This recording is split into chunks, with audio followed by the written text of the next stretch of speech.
Good morning, ladies and gentlemen. It is a huge pleasure to be here at the second Paris Peace Forum, and indeed to welcome you all to this session, which is called Handle with Care, Local Governance, Conflict Prevention in Fragile States. My name is Nabila Ramdani, and I'm a journalist who was born and brought up in Paris, so I'm particularly honored to be here at a peace forum in my home city.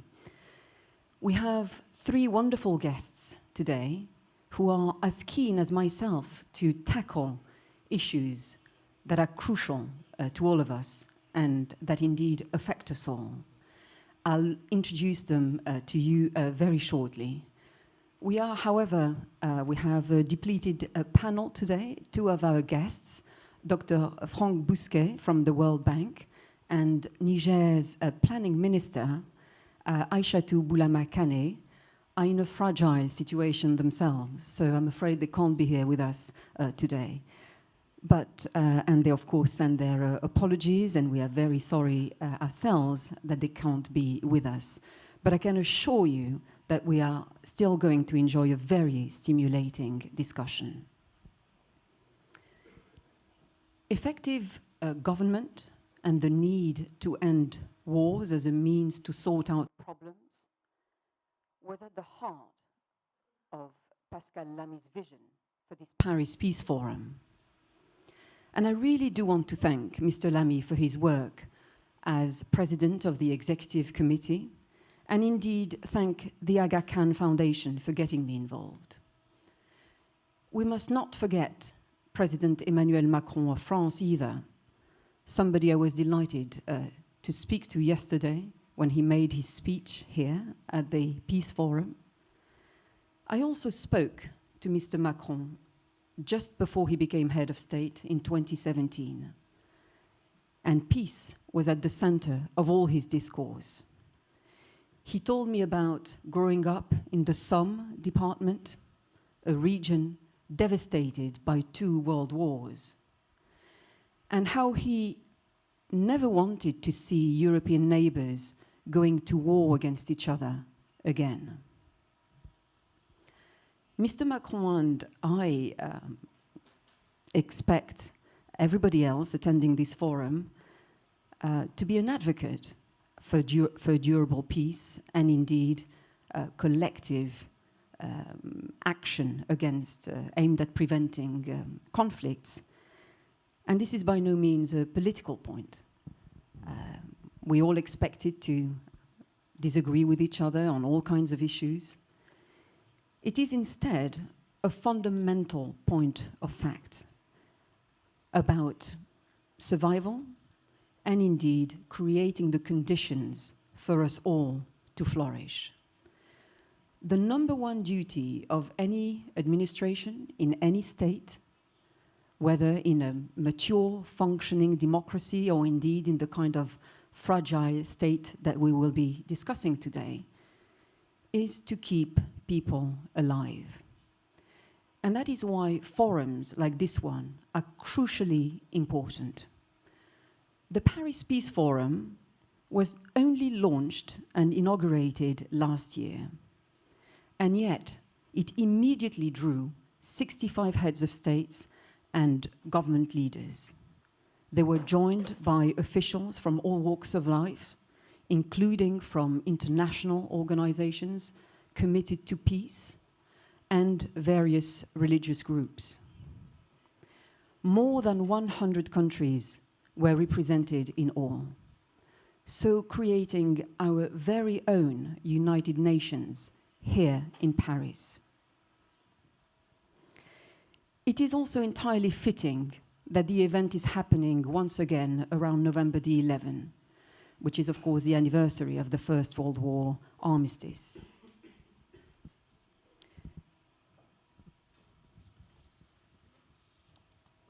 As you know, this is an event that happened more than 100 years ago, but it still dominates all of our lives because we never forgot about the absolute destructions that, and indeed devastation, that war can bring into even advanced and seemingly stable societies.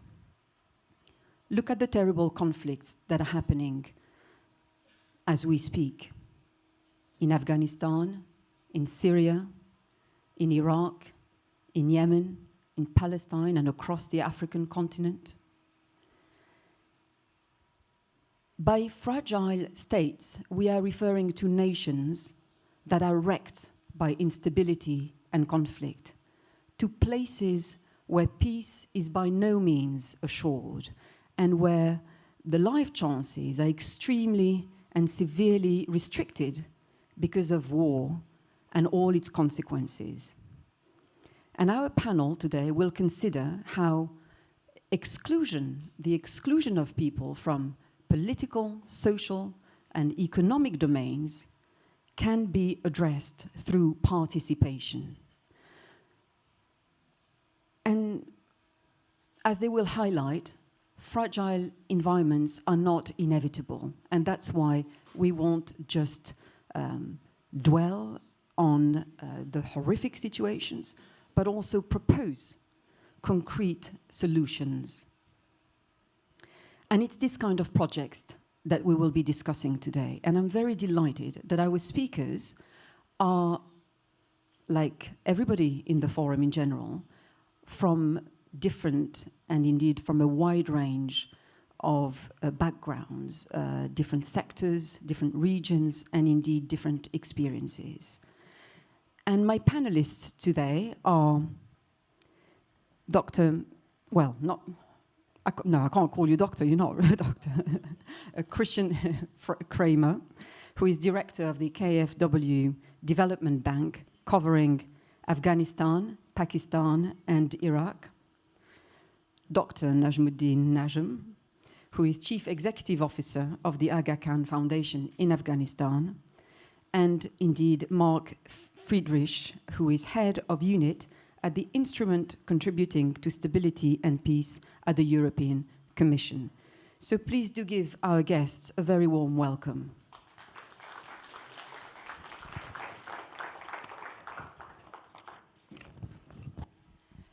Let me now just say a few words about the format of this session.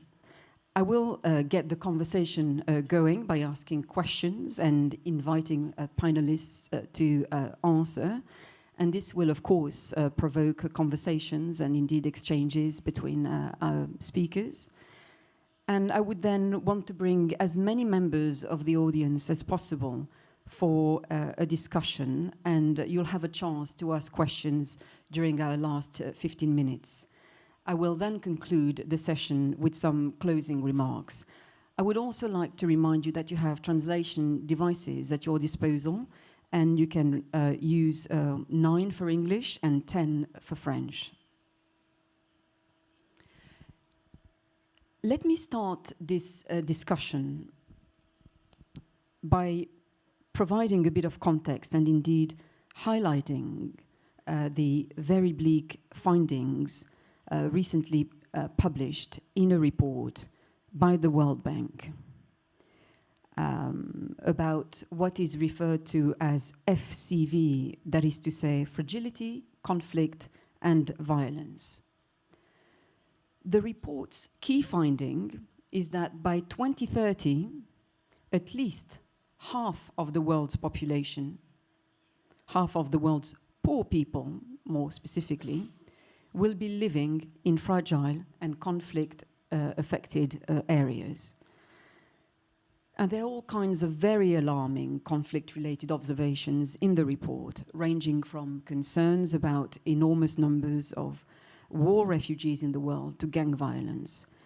And more specifically, the report states that there are more violent conflicts than at any time in the past 30 years, that we are currently experiencing the largest forced displacement crisis since the Second World War, that there are high levels of interpersonal and gang violence, and that conflicts are driving 80% of all humanitarian needs, and that today conflict and violence impact more civilians than at any point ever in the last decades.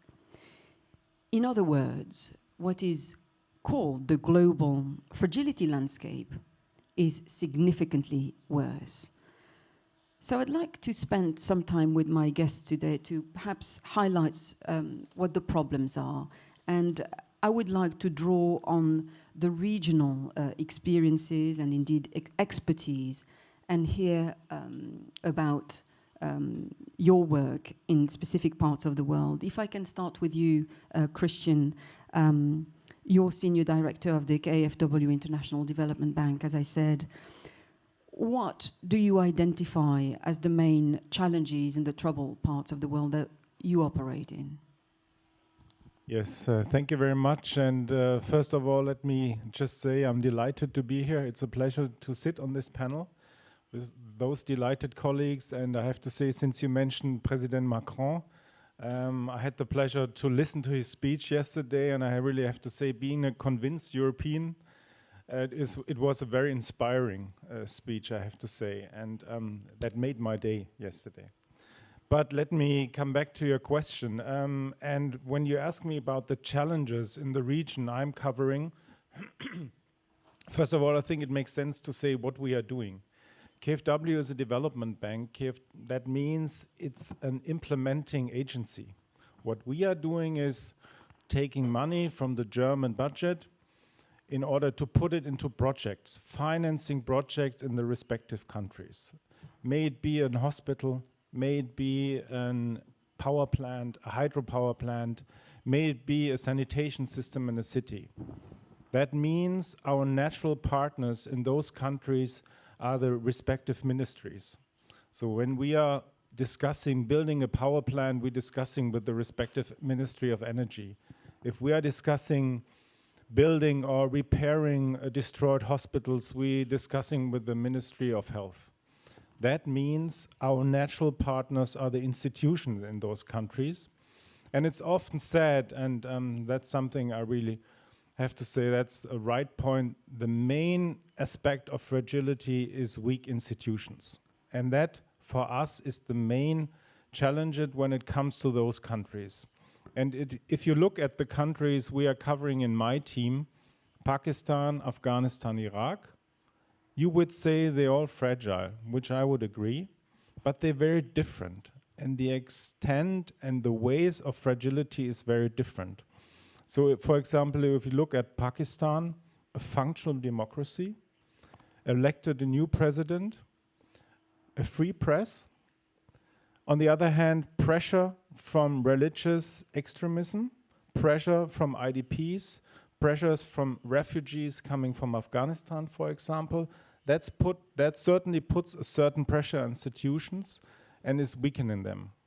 Then if you look at Afghanistan, a very different scenario. Partly in the country of Afghanistan, we are on the edge of a civil war. And more we are asking ourselves, is that a region we still can build a power plant? Is that a region we still can look at a sanitation system? So really discussing certain regions of the country where the institutions lost completely control. And finally, coming to Iraq, another completely different story. If you look at Iraq at the last weeks and you followed the press, there's high pressure from the streets. People are discontent with the non-progress of the government coming from a post-conflict situation. So all three countries I would call fragile, but they are very different. And that comes to us when we are discussing what are the challenges and the answers, the solutions we have to find in those countries. Well, thank you very much indeed, Christian. And if I may come to you now, Najmuddin, and get you perhaps to elaborate on the work you do with the Aga Khan Foundation in Afghanistan. I think it is worth pointing out that His Highness, the Aga Khan, who is an Ismaili Muslim leader, but also the founder and chairman of the Aga Khan Development Network, is renowned for his charitable work and contribution to international development, especially in desperately poor nations plagued by war. Afghanistan has been the scene of appalling conflicts for centuries, and there is currently no let-up. Western forces continue to support local forces in the fight against insurgents. So perhaps you could say a few words about the deep-seated problems that the Aga Khan Foundation is dealing with in Afghanistan. Thank you very much. As you said, I'm representing the Aga Khan Foundation, which is part of the Aga Khan Development Network, a network which is engaged in social, economic, and cultural development globally, and we have a large presence in the region, and in particular in Afghanistan. The approach that we take to the development in Afghanistan and elsewhere is a multi-input area development approach through which we believe that there is no single prescription and solution to development issues. You highlighted the challenges that we are facing today, and especially in countries that are categorized as fragile. And those issues are complex. They come with a history, and there is a deep background. We believe that to tackle those issues, we cannot go with simple and short-term solutions. And we believe that for those, to handle those development issues, you have to have a long-term commitment, and you have to also bear in mind, while the context is complex and issues are complex, you have to also be patient to take a complicated way to address those challenges. Well, specific to Afghanistan, as you said, a country in conflict now for more than 4 decades, a country with very famous at the global level.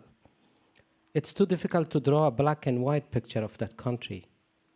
I'm sitting here after 15 years of work in development era from mountain areas of Afghanistan in the northeast.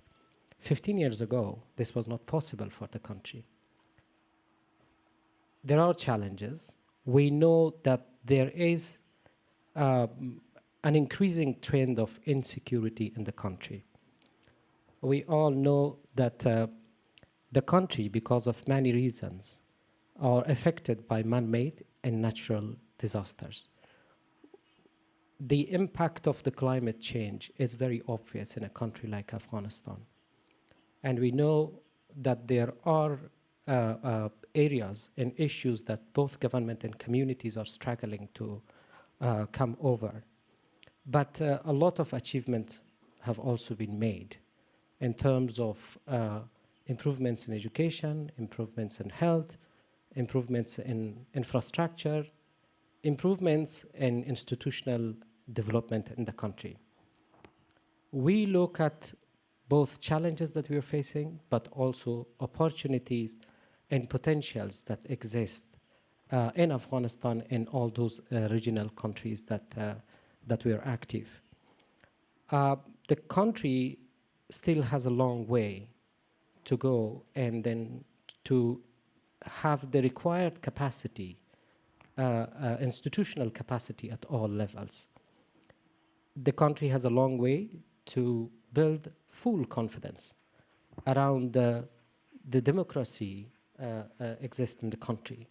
It has a long way to establish the systems which takes the overall expectations and rule of communities in consideration when it comes to all development processes. And the country has a long way to also come over the issues of insecurity that we have at the moment. As the network, we tackle issues of multilateral issues of development in the country, starting from education to health, to building the infrastructure, working closely with Afghanistan government ministries, both at the national level, but also at the provincial level, to make sure that the community needs, the citizen needs come truly to the national level, and that's taken care in the national development programs. Thank you very much indeed, Najmuddin. If we concentrate still on the problems, Mark, I'd like to bring you in this conversation and draw on your experience and your expertise. I would, before you tell us a bit more about, I promised this audience that we are going to offer solutions as well. I would like also to hear from you what can be done, to tackle the huge burden of fragile states and indeed insecurity. And perhaps if you could tell us more about the role of grassroots institutions, local governance, and indeed civil society as a whole, and what role can they do or can they play in reducing conflict and indeed achieving peace? Okay, thanks very much, Nabila. I had to make a split-second decision this morning to join this panel, so excuse me if my discourse is not quite as fully formulated as the one of Christian and Najmuddin. Very, very briefly, I speak from a perspective of a funding instrument that the European Union has to respond to situations of crisis, or also of opportunities to help prevent conflict or the escalation of conflict, the instrument contributing to stability and peace. Nabila, now to just come back to some of the challenges that we see, and I think particularly when you look at the title of this panel, one aspect that struck me very much is the issue of the local governments issue. I think we still have a tendency, oftentimes, when we think of peace processes, to look towards national processes. We tend to focus on the national actors, and we tend to consider that regional or local actors are somehow sort of complementary, feeding into larger processes. I think that is a big challenge. That is one issue that we would need to get away from, we as an international community. I think you mentioned a figure earlier on about how many people will be living in fragile states. There's another figure of about 70% of the population is going to live in very big cities in, I believe it's 2025. The issue with that is, though, the only thing that I wanted to demonstrate with that is that we tend to focus only on national politicians, national actors. We hardly ever see a peace process with mayors involved. But oftentimes it is with mayors that we would need to undertake these kinds of conversations, and subsequently also with local leaders at community level. So I think there is an issue of perception that is at the heart of our difficulties, where we need to basically reposition ourselves and start finding ways of engaging better also with local actors. How can we do that? I think Najmuddin has already given some examples of how this is being done. We know very well that once people have no longer got access to education, once they do not see that their children have a possibility to prepare for the future, that is when people decide to leave. We see people staying in conflict zones for a very long period of time, oftentimes admirably so, but when they see that their local schools are closing, that the health centers are no longer working, that is when we see that people leave, and that is oftentimes when we start noticing conflicts, and that is too late. The other part that attracted me to this session here is the part about conflict prevention. We tend to only engage when it's already too late, when the tension is already high, when people are already leaving. By undertaking the kinds of investments that the Aga Khan Foundation is undertaking, or that the KfW is undertaking, or that we at the European Commission are trying to undertake, is we are trying to stabilize also local governance through conflict. I think we had a period when it was generally agreed among the international community that when a conflict starts, development is interrupted. I think that is something that we have overcome. Syria is a very good example of this at the moment. There are very many donors, including the European Commission, at the moment trying to maintain local governance structures in those parts of Syria where that is possible. And that is a very shifting game.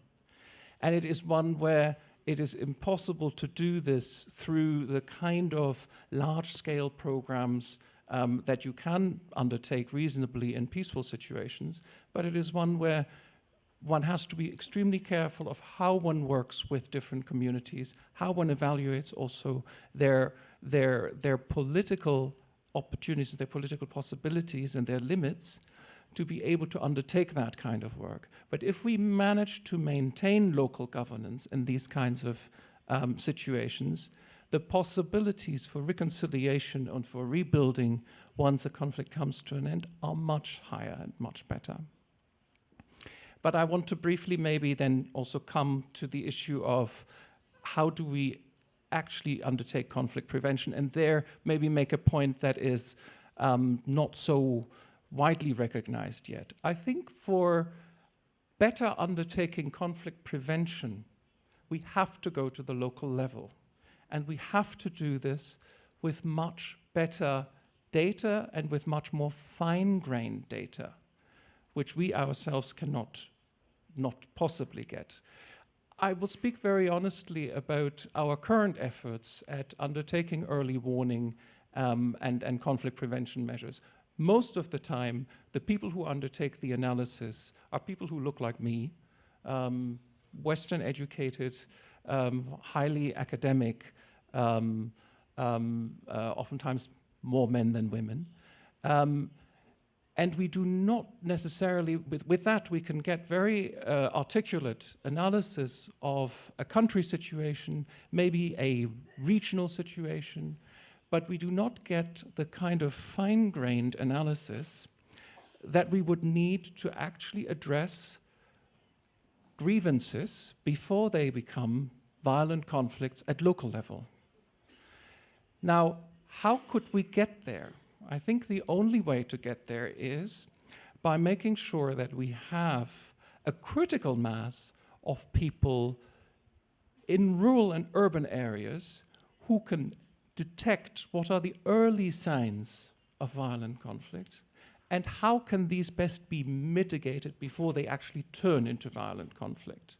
So we would need to have what, say for example, humanitarian actors do on a broad scale already now, collecting data about nutrition deficits, about stunting. We do nothing like that about conflicts in local communities.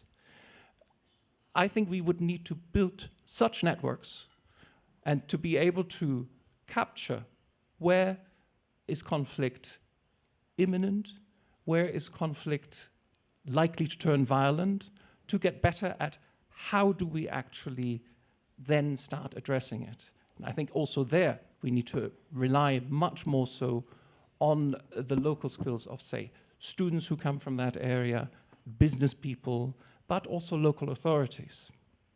So with that, I've started going a little bit into what could be the solutions also. But I think, indeed, it is first and foremost, a perception change of how we start perceiving the local and the role of the local in this. I might end with one last part in terms of the solutions. When we talk about peace processes, and we oftentimes criticize and we are frustrated by how difficult it is to get those who normally don't get their voice heard around the table. So a perfect example of that would be a few years ago when the discussions in Geneva started on the Syria conflict. Women had an incredibly difficult time to get a seat at the table. In fact, they did not get a seat at the table in the end. However, there was a sort of small caucus formed of women who were advising the then UN Special Advisor, which, when it was set up, was considered very much a second best kind of solution, something that was done as a sort of gimmick. So, you know, because they couldn't sit at the real table, they'll get a side table somewhere outside the room. But in fact, the Special Envoy managed to use this group strategically in a way, and this group has created for itself an audience outside, beyond the table, that has become much more important with time, and that has allowed there to be a lot more voice for women, not at the table, but in many other ways that are just as meaningful and just as important. So I think in that sense, we also need to get away from the idea that peace processes only happen around the peace negotiation table. I'll finish here for the moment. Well, thank you very much indeed for giving us a good idea of the principal obstacles to peace and stability. Let us carry on little discussions about working out a few realistic solutions. And let me come back to you, first of all, Najmuddin, because the Aga Khan Foundation has produced two important reports this year. One outlined in Berlin, personally by His Highness the Aga Khan, and the other one was launched in London. And both reports propose solutions to problems preventing stability and effective government in fragile states. Could you speak about these solutions? Thank you. Well, I'll bring the lessons that we have learned throughout more than 2 decades of the work that we have done in Afghanistan. And I would start with what you, Mark, stated about the role of local communities' engagement. One of the main lessons that we have learned is that you have to be closer to people. You have to make sure that local communities, local institutions, and local stakeholders, they are aware and then they own the concepts of development.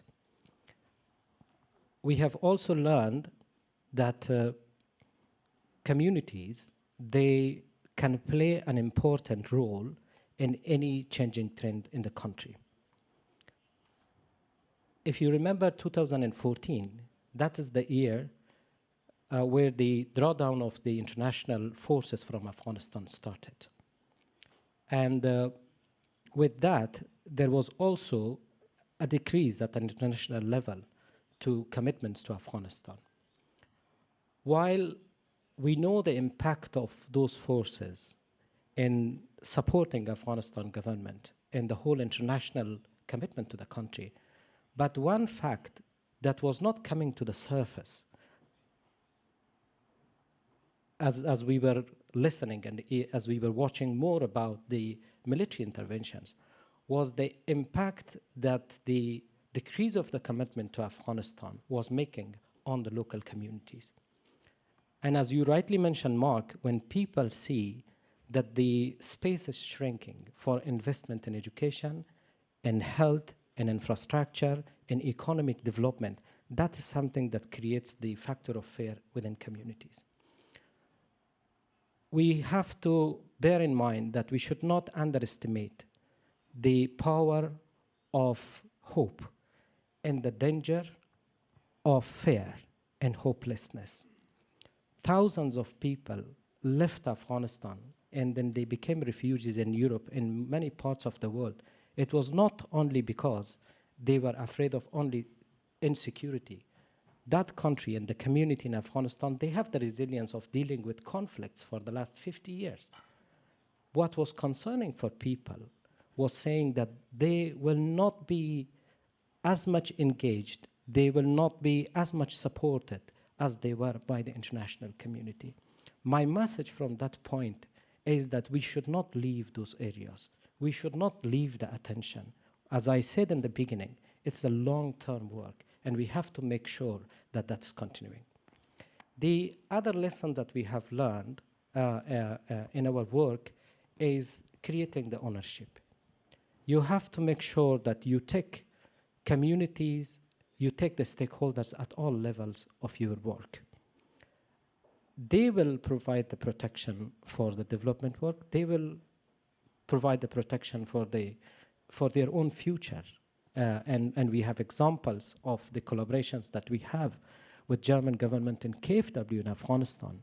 And I'm sure that Christian will talk about it. Lastly, I think, as I said, it has to be holistic. You cannot claim making a change in the life of communities by one intervention. You have to make sure that you have a holistic approach to those development issues.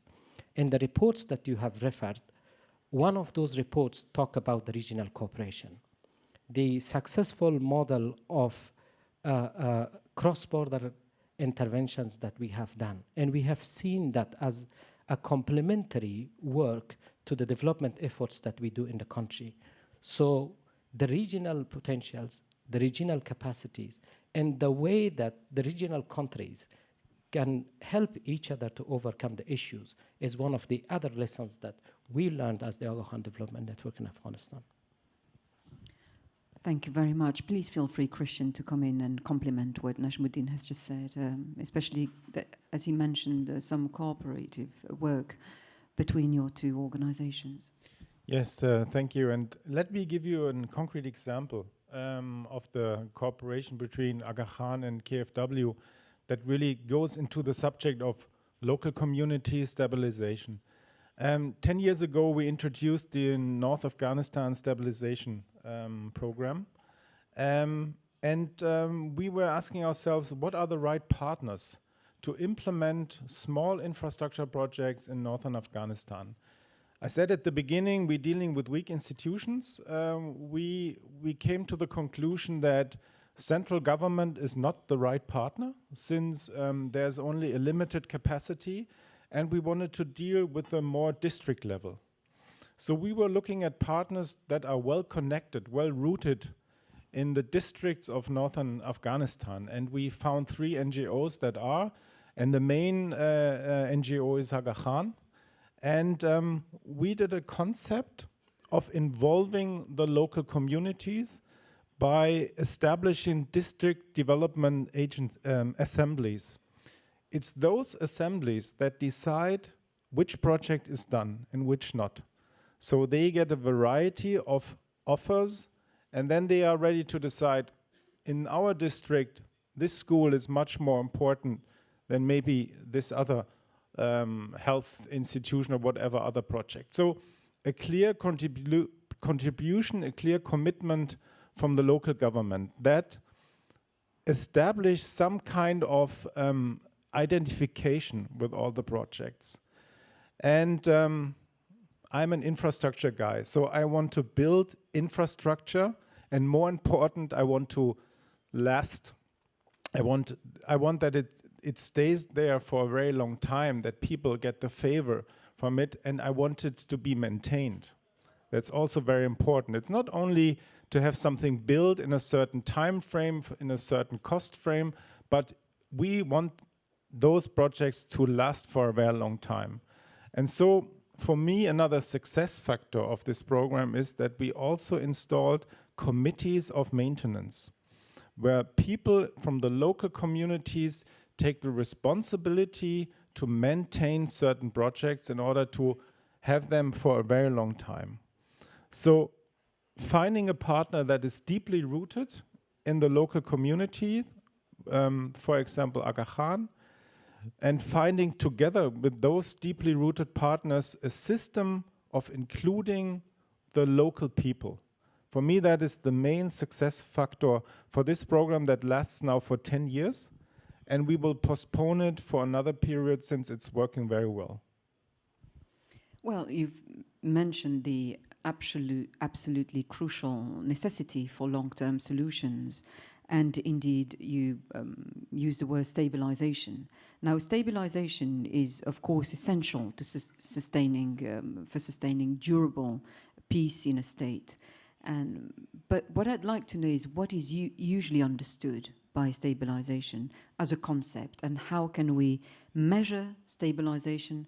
What are its indicators, if you like? And I'd like to ask all of you this question, and that would be my final questions before bringing in the audience.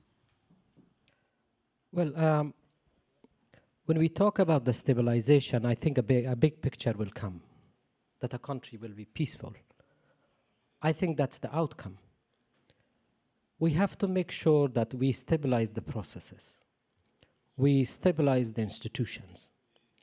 We have to make sure that we monitor the trajectories of change in a context. From our learnings, the way that you work with local institutions or stakeholders, the way that you oversee the evolution of those institutions, that how they adapt to the changing context is really, really important. In context that we are talking about, things will change. There is always chance of a conflict. There is always chance of a major shock to communities. How you build that resilience, how you build that power of adaptability within the local institution, for us is the precursor of the stability in the country. The other point that I will add, and I will give the floor to my colleagues here, is that we have to also change our narrative. When we say fragile countries, that gives a perception in the world and in the communities. Let's rephrase it. And we have to make sure that we have to be positive about it. Let's look at the potentials, the capacities that are there, the opportunities that exist in those countries. I think the time has come that we have to emphasize on those areas, on those positive aspects of those countries, that can be the enabler for change, the enabler for harmony, and the enabler for overall development in those countries. And it's important that you value the diversity and the importance of your work to promote pluralism in those contexts. Mark, you might have something to say about this as well. Yes, sure. I think stabilization is a term that means very different things to different people. If you live in a context where you do not dare send your children to school anymore because they can't get there safely, where your own family has been directly affected by violence, stabilization is probably an aspiration simply in terms of there being an absence of violence and there being some degree of institutionality recovered. Now, if you, on the other hand, live in a context where things are woefully stable and you are living under a repressive regime and you are having to basically swallow that you cannot express your opinions, then stability is probably a fairly negative term to you. So in that sense, I think stability is a difficult term. And you asked about what's the indicator as to when have we got stability. Well, I mean, you know, there's plenty of expert discussions on it, but the one that I find most compelling is when you simply look at when people stop talking about instability. If you notice that you know, the difficulties that are being talked about are no longer about basic things such as the ones that I just mentioned before, killings, torture, then I think that's probably the best indicator of there being some degree of stability. But I would also say that stability in and by itself is not a value or a virtue as such. It always has to go with other things such as peace. Is that something you would agree with, Christian? Yes, especially the last point. For our work, I mean, a lot of good things have been said already when it comes to stabilization, and I would agree it's a big word, and you would find a lot of different definitions.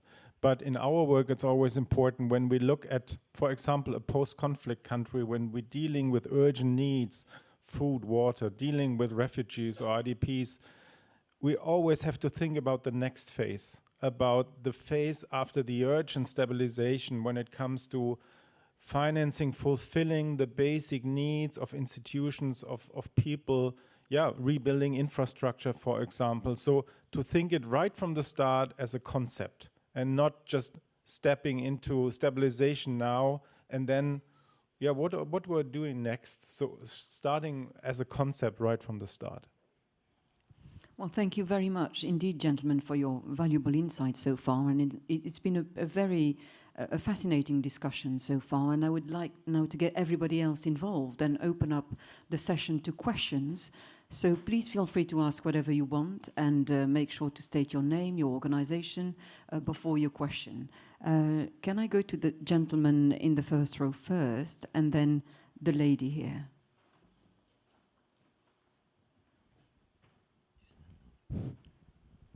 Yes, good morning. My name is Mr. Mamadi Diakite, and I'm the UNAID Special Advisor for Security, Humanitarian, and Fragile Countries, overseeing that mandate globally. I was extremely delighted when I heard the panelists pinpointing few issues, and I think the critical one that we've been observing so far was the lack of factual data. And I want to quote you, Nabila. As of today, I think we've got more than 1.5 billion of people living in fragile countries. And for us, dealing with the health pandemic, we've even were able to count something like 2.6 million of those ones affected by fragility are also HIV positive, which means 1 out of 14, you know. And through that figure, we have a very disturbing factor, which is also pertaining to sexual violence in conflict, you know. More than 2,500 cases, you know, on an annual basis. These are critical areas for which we have to carefully tackle. The need to carefully generate very sound and factual data in order to carefully address the issue. But I think that, I mean, out of the overall notions of fragility, there is one aspect which is to be also very much important to sustain the resilience, not only countries, but communities being affected. And I think this is where we have to carefully be more strategic in our future thinking, in generating a lot of, you know, package of services that can carefully create a lot of, you know, sustainable problem in the future. Thank you. Well, thank you. That was a very powerful statement. Could I now go to this lady in the front and take a question from her? Sure. Hi, I'm speaking for Rana, who is the co-founder of the NGO Humanity Diaspo. It was mentioned that humanitarians that act in local areas had to share data on the local needs like hunger, thirst, insecurity to prevent the risks of conflict. These people already do it through advocacy addressed to international institutions like the UN, NATO, the governments, and it is the place of humanitarian aid and people involved in humanitarian aid to do no harm. It is also the role of the state and of the government to provide these basic needs, but in conflict situations, the governance is so fragile that it is that the international NGOs that provide all of these services like water, sanitation, security in the camps, education. So how can you guarantee the security of these actors if you want them to raise the alarm without threatening the trust that the beneficiaries of these actions have in them? Like when knowing that this trust that local people put in the NGOs is the basis for their action and their interaction with these populations. So it's almost as if the roles are reversed. The jobs that are supposed to be done by the police, the military, the governments are done by these NGOs. So what guarantee do you give to the people that are involved in these humanitarian actions? And sorry, and another question was, sorry. In conflict situations, women have strong qualities of leadership. For example, when their husbands are fighting or dead, they're the ones who organize the management in areas for food, for water, for security, for education of the kids. So how can you guarantee that these women have a place to the table of negotiations without waiting for them to ask this place that is also theirs? It's not possible to continue taking decisions for them without them. You would like to say something, Najmuddin? I Betsy, think, yes. Mark, you also highlighted the role of women earlier on, so you might want to dwell on this.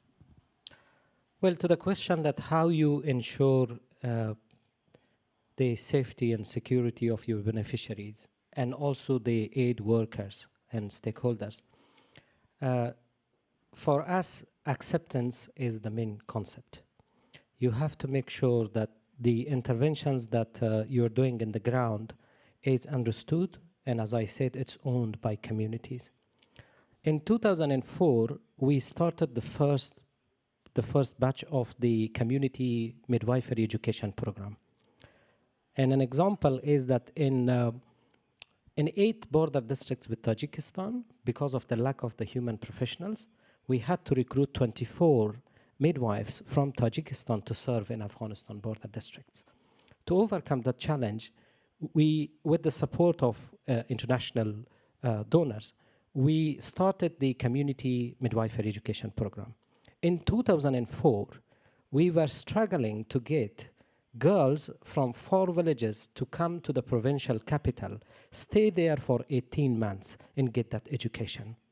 Because people were saying that, first of all, this is an imported idea, this is done by an international organization, we don't know what will happen to the privacy, a lot of questions. This was 2004. We had to knock doors of communities to say, can you send your daughters to this course? In 2010, we had to launch an exam because the number of applicants from the districts were more than the needs in the health facilities. Why that happened? Because of the trust. When they came, when they were enrolled, when a woman went back to the village and she was treated as a professional, made a difference. So the underlying concept is that creating that acceptance and creating that ownership at the community level. Thanks. I might just come back to the 2 points. I mean, Mr. Ndiakite mentioned the issue of data, and it was picked up also in the question about how far should humanitarians be involved and what kind of protection do they then have in that situation. Maybe just to briefly reiterate, my point earlier was really more so to say that I get a sense that in many conflict situations, humanitarian actors are collecting a lot of data that inform their programming. And that's sort of an accepted norm in the humanitarian world, which is good and necessary to make sure that we use the very scarce humanitarian funds in the best possible way. I'm afraid we don't have that same rigor when it comes to trying to address peace building and conflict prevention. So just to be clear, I don't necessarily mean by that humanitarians should provide that data. I'm also saying that it is probably necessary for peace builders to take a little bit more of an example from what the humanitarian actors are doing and to become a little bit more empirical. And that's particularly necessary if we want to work in peace building more effectively at the local level, because we are being far too anecdotal a lot of the time, and we oftentimes pay a very high price for that. If we were able, say for example, Mr. Diakite mentioned the issue of domestic violence. If we were able to understand better that, because there oftentimes is a link between domestic violence and more broadly violence, then we could use data of that kind to see where is it likely that we may have either an increase in domestic violence or an increase in communal violence, and hopefully try and do something about it before that breaks out. So That's just to clarify a little bit my point about peace building and data, where I feel strongly that we are at the very beginning of what we would need to achieve in order to be able to sustain peace more successfully. The second point about how to and sorry, maybe just to say also, you were asking about so the kinds of guarantees that we can provide. I think the unfortunate answer to that is that in most fragile situations, very little guarantees can be provided by anyone. So the only kind of, I think guarantees is probably the wrong word to use. What we can do as an international community is to try and show solidarity. So if there are people who are brave enough in situations where this can put their life in danger to engage in undertaking community services in situations of violence, what we try to do before we provide funding is to make sure that indeed they are aware of the risks that they are taking and that they take those risks consciously, and that we try and help them minimize the risks. And I think that is the best that we can do, and I fully agree with the point that you are making, that of course under normal circumstances the responsibility for security needs to be with the state institutions and not necessarily with civilian community actors. But in the situations that we're talking about, that is not what we have. So we see in a lot of contexts, be it Syria, be it Libya, but also be it places like the Central African Republic, where communities self-organize to try and ensure security. And that can be done in a way that is sort of trying to establish a dialogue with the authorities. It is also sometimes done in a more clandestine way by arming themselves and having sort of armed self-defense groups.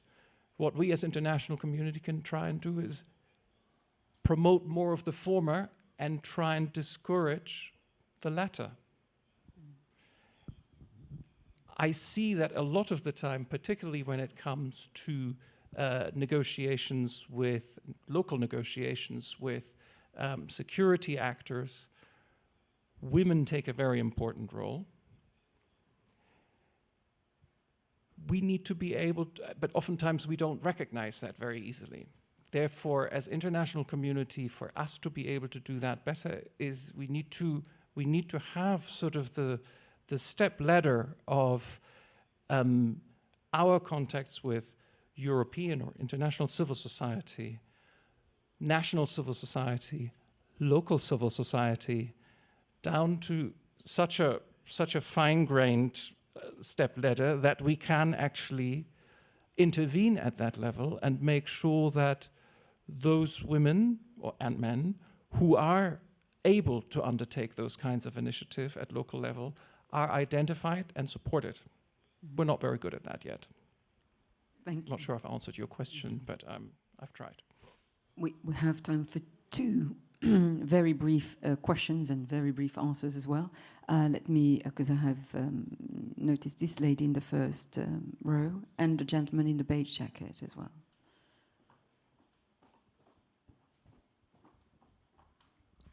Hi, my name is Liliane Moubieyi, and I work for Avocats Sans Frontières, Lawyers Without Borders in English. I have a question that are related to the role of local actors, the involvement that you all mentioned that is important to work with these actors, and I agree with that statement that it's important to work with the local communities, local actors.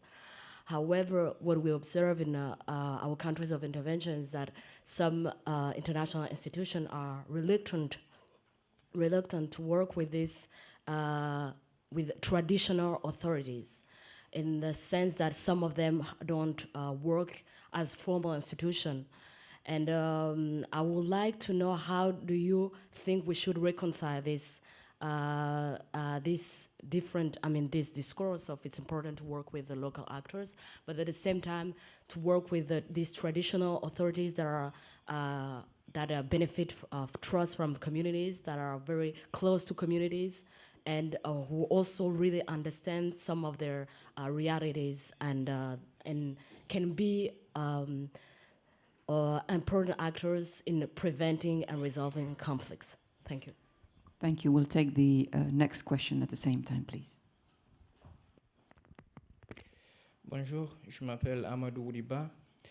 Je suis membre du Front national pour la défense de la Constitution en Guinée. Je vis au Sénégal, je suis étudiant et auto-entrepreneur.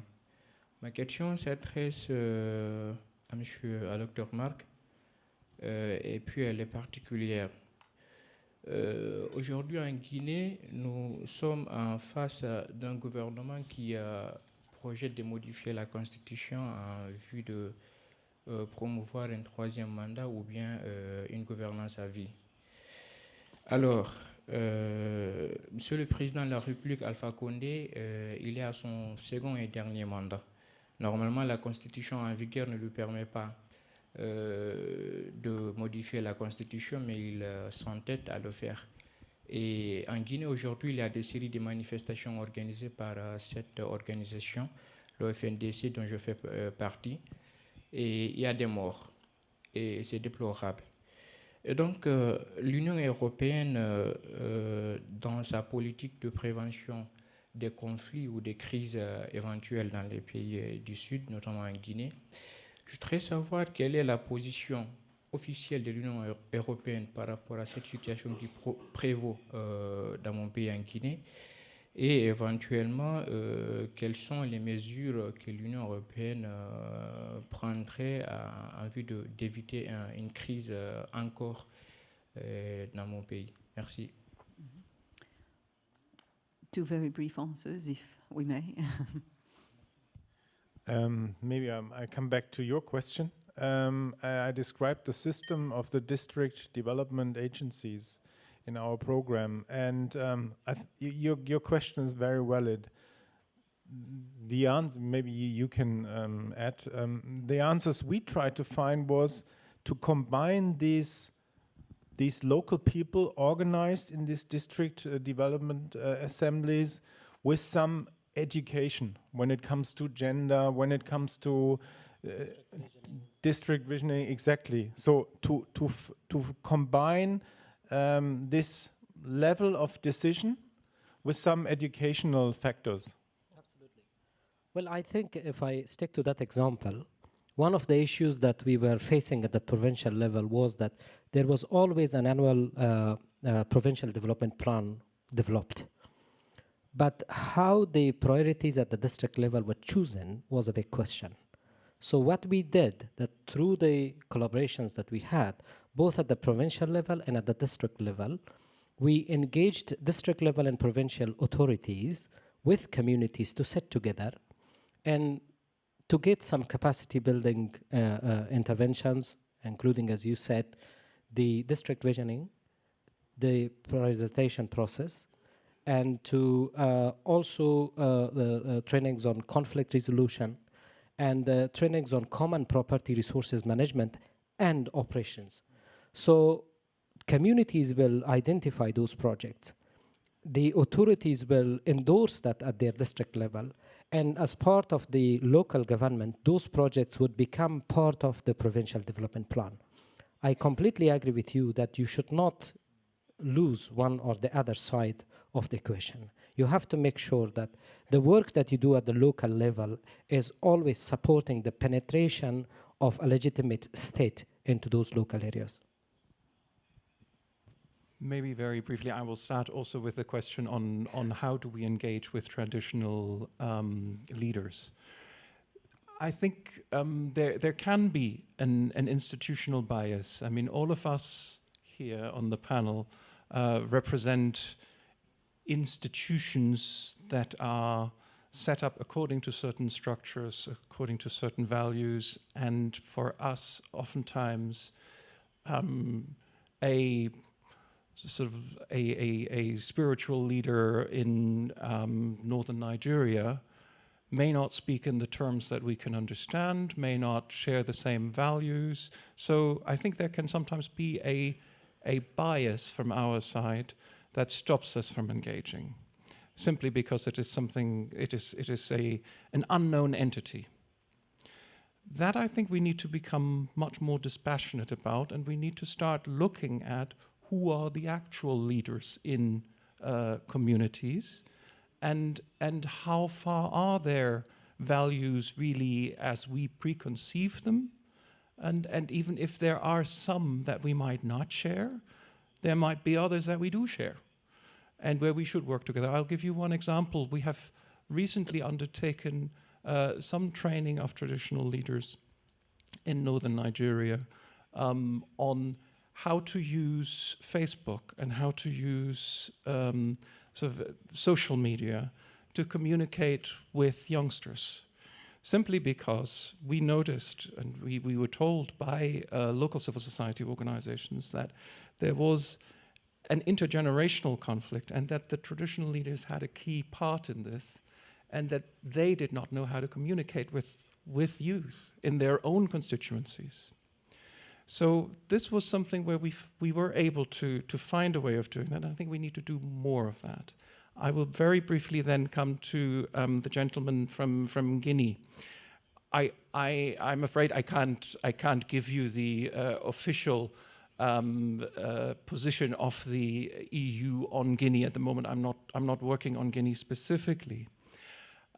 What we normally try to do in situations where there is a tension is to make sure that our delegations have a regular dialogue with all of the partners involved, and looking to push into a direction that is respectful of human rights and respectful of the constitution of the country.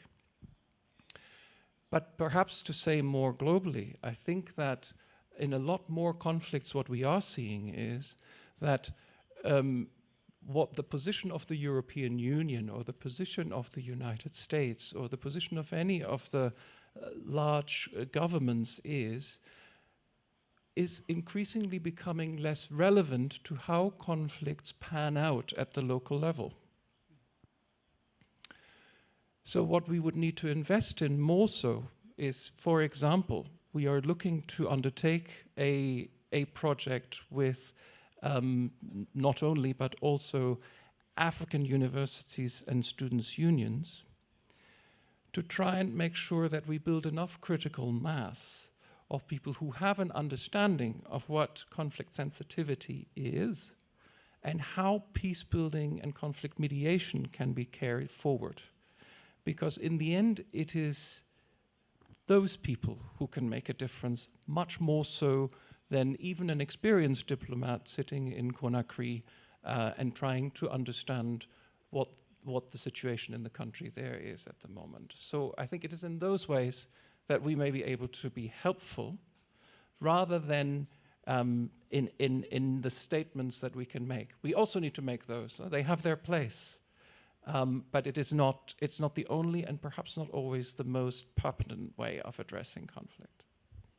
Well, thank you very much indeed. Believe it or not, we're already out of time, and this always happens far too quickly when a discussion is so informative and indeed so lively. We've all certainly learned some facts, important facts about local governance and indeed conflict prevention, and of course how massively complicated solutions are. And I hope we can all agree that this has been a very valuable contribution to the second Paris Peace Forum. And I would like to thank all of our panelists and indeed all the partners involved. And finally, may I also sincerely thank the audience for supporting us and indeed contributing to this event. Thank you all.